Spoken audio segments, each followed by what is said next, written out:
বুঝলাম না দোস্ত, তুই আমারে আরাম কথা কইলি কিল্লাই? কে রে কইতাম না।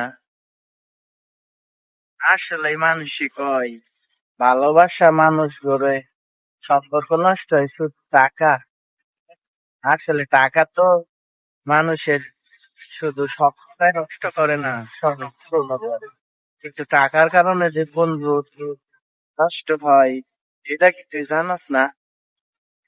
তোরে আমার অন্তর থেকে ভালোবাসতাম, সামান্য কয়টা টাকার লাইগা বেড়া তুই আমার ফোনটাও ধরস না।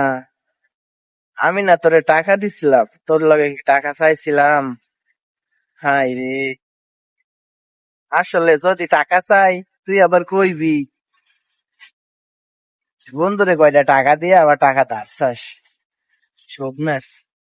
যাই হোক, তোরে কিছু কইতাম না। 2 বছর ফোন ধরস না কোনো ব্যাপার না, তখন কইতাছি তোরে আমার বাসায় টাকাটা পৌঁছাই দিস ভাই। যা, আসলে কথা কি জানাস নি, তোর মতো বন্ধু থাকার থেকে না থাকা অনেক ভালো।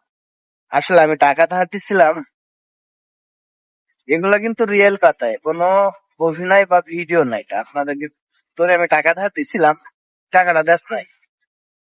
আর এর কারণে তুই আমার কয়েছ যে আমি নাকি তোর বাড়িতে লোক পটাইছি। আসলে মানুষ যখন রিয়ালে ফিট থেকে যায় না, তখন মানুষের কাছে এরকমটা করার লাগে। তো যাই হোক, টাকা যে ধার দেয় সে অপমানিত হয় বারবার, আর যে টাকা ধার নেয় সে অপমানিত হয় একবার। কথাটা মনে রাখিস, ব্যবহারে কিন্তু বংশের পরিচয়।